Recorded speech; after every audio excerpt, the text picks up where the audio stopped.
Hello, cartoon fanatics, and welcome to another cartoon corner on Rick and Morty. Man, what to say about this episode? This was a pretty heavy episode. Like most of them. I think the only episode we got that wasn't so in-depth, oh my gosh, there's more to it, was the episode last week with the clip show.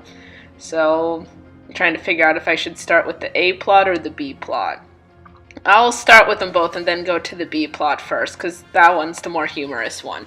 Okay, so we start with finding out that this guy is about to be sentenced to death after apparently he supposedly ate his son. And Beth was amazed by it because apparently the boy that was supposed to be killed was a friend of hers. And she said, I thought he just got lost in my imaginative world. And as we know from the promos, Rick reveals that the imaginary world is actually a world that he created for her. So they both go in there to try and find the friend that she supposedly left in there in hopes that bringing him back will, keep his father alive for a crime he didn't commit. So that's the premise of the A plot. And then at the same time, Summer and Morty are doing custody weekend with Jerry, which neither of them are too happy about. But it's like, hey, we gotta do it for Jerry. And they discover that he's dating this crazy alien female that's like super big on hunting and stuff. And he seems happy, but at the same time, he doesn't really like all of her. It's kind of this weird dynamic.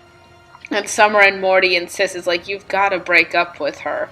Because you obviously don't like her as much as you say you do, and you're just using it to make Beth jealous, and the whole time he's like, no, we really click it off, we're really together. And then halfway through he's like, okay, you're right, how do I break it off? Can I blame it on you two? And Summer and Morty are like, no, this is your problem, you deal with it. And of course, he doesn't, he does blame it on them, and then the alien female comes after Summer and Morty.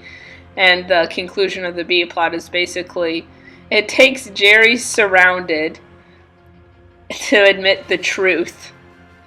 And at this point, it's like, oh, well, he's dead. She's going to kill him. And then another, supposedly the female alien's ex-boyfriend comes in and they start arguing. And Morty's like, hey, look, you were just given an ex machina. Take it. Forgive me, my morning voice is really bad right now as I'm recording this. But that was pretty funny. I'm glad they brought up the Ex Machina thing, because if there's one thing that I've learned from watching Cinema Sins, is that there is a lot of Ex Machinas out there. There is no way this situation can be resolved, and then something happens to resolve it that's just completely out of the ordinary. And this was definitely one of those situations. And in true Rick and Morty fashion, they definitely address it. So that was the B plot there. That was pretty good. Funny stuff. That could have probably been a whole episode of its own. Yeah, it might have been, but, it was just sort of something fun and silly to balance out the real conflict that was going on with Beth and Rick. So they kind of go on, I don't want to say it's an adventure, it's more Rick showing Beth a place that she had been for a long time. And they discover that the kid she's trying to find, Tommy, he's grown up there, he's been stuck in imaginary land, and he's had to resort to some pretty disturbing things in order to survive. I'm not going to bring him up here because half of the jokes are based around how he survives in imaginary land, and it's pretty disturbing if you think about it in a real sense, but because it's Rick and Morty and they just talk about it so casually, it doesn't feel nearly as disturbing. I feel terrible just for saying that. They aren't good things. The things they mention the things that the guy Tommy does aren't good things. They just aren't in terms of reality, but in terms of Rick and Morty, it's like, yeah, that makes sense. But Beth feels kind of guilty because he thinks that she pushed him there and got him stuck there on purpose. And Beth also blames Rick for even creating this world in the first place and not being a good dad to her. And she and Rick go into this huge argument through most of the adventure. And Rick just pulls him right out of it and back into the house. And Beth is not happy because she's like, I gotta go back in there and get him out. And at this point, honestly, it's too late, and Rick's trying to convince her of that, but she is not having any of it. And the whole conflict about this pretty much revolves around the fact that Beth says Rick's a terrible father, and Rick's like, yeah, look, I know I'm a bad dad, but you're also a bad kid because you're my kid. And I guess, I don't know, that's something that hasn't really occurred to me. I don't know if it's occurred to many of us. Oh, okay, it's occurred to some of us, because Beth is Rick's kid. So it would make sense that she would have at least some of Rick in her personality, and we hadn't really seen that. Well, I guess we did with the alcohol addiction. But other than that, it didn't really seem to go through. She just seemed to be, you know, a worrisome, anxiety-ridden mother who felt like she got the short end of the stick. So Rick's like, I'm not going back in there. Beth goes back in there. She brings in all these weapons that Rick shows her that he supposedly made for her when she was younger. And he's like, look, these are all the things you wanted me to invent. See, you are a crazy kid. And Beth's like, I'm not an evil person. You're the one that did all of this. You're the sole cause of this. And Rick's like, I'm not... The point is, Rick's point is here is, he is technically the cause of it, but at the same time, Beth has some guilt to put on herself as well. So she takes all these tools and she goes back in and she tries to rescue Tommy, but at this point, of course, Tommy doesn't want to go. Tommy can't even comprehend the real world. I don't even know what would have happened to him if she did manage to fully bring him back into the real world. And in her rage, she just starts kind of killing all the imaginary creatures. And in that moment, she realizes that not only is she Rick's daughter, she is Rick at this point. And she comes back. They manage to, she and Rick clone Tommy together so his dad can be freed. So they did technically save one life there in this whole mess. But at the end of it all, Beth just looks at him and she's like, what do I do? What's wrong with me? And Rick says, there's nothing wrong with you. You're just smart. And we knew that Beth was intelligent, but I don't know if we realized she could be Rick levels of intelligent.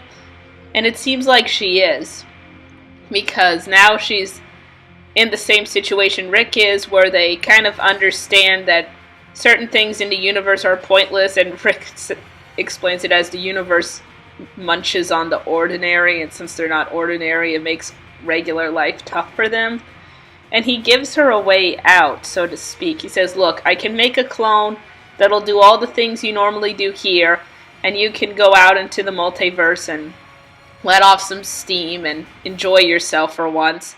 And then when you come back, the clone will be completely destroyed, and nothing, like, supposedly no negative consequences would come from the clone being destroyed.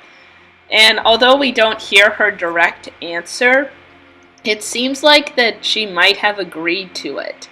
Because at the end of the episode, Summer and Morty return, and the Beth we see is just kind of not a Beth that looks like she's just been shocked with the realization that she's just the same way that her dad is, but sort of the regular Beth is like, oh, hey kids, who wants some pizza?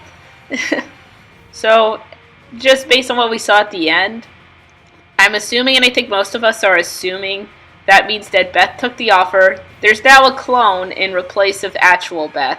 And actual Beth is out in the multiverse doing who knows what, but probably experiencing some crazy stuff for the first time in her life. And that's pretty much where it ends. So the fact that Beth left at all is, well, I mean, she has a hard time about it. She's just not like, okay, I'm gonna leave, because she really thinks about it. It's like, I don't want to do the same thing to my kids that Rick did to me.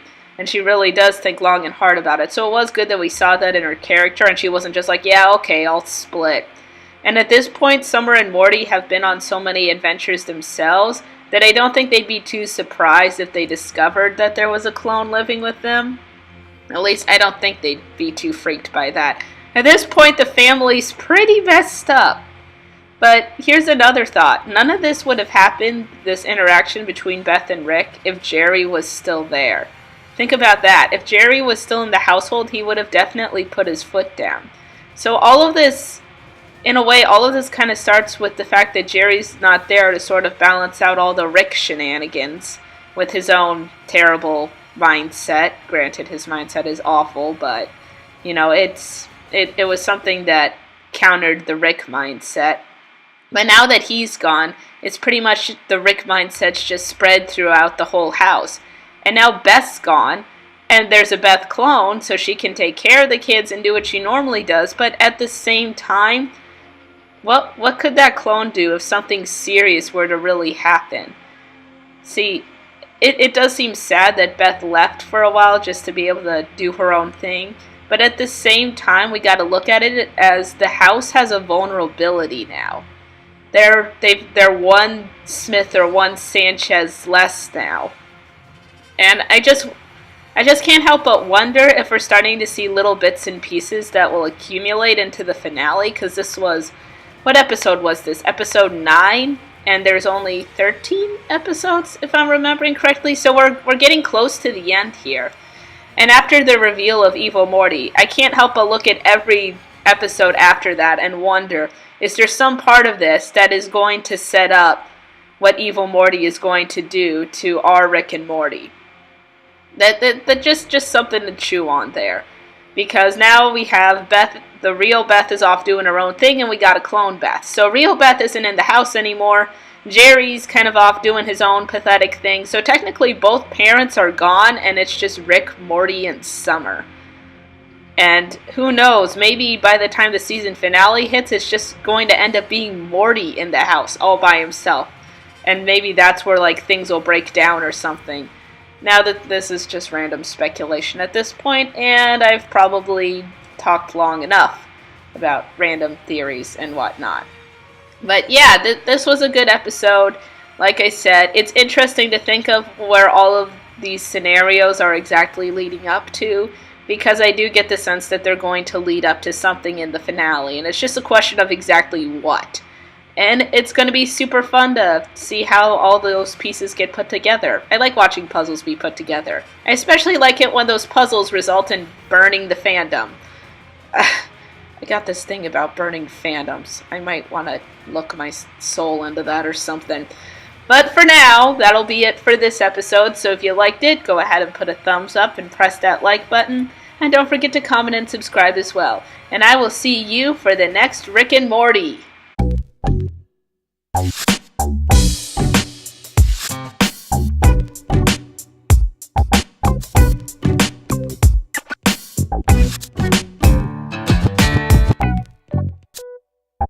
Thank you.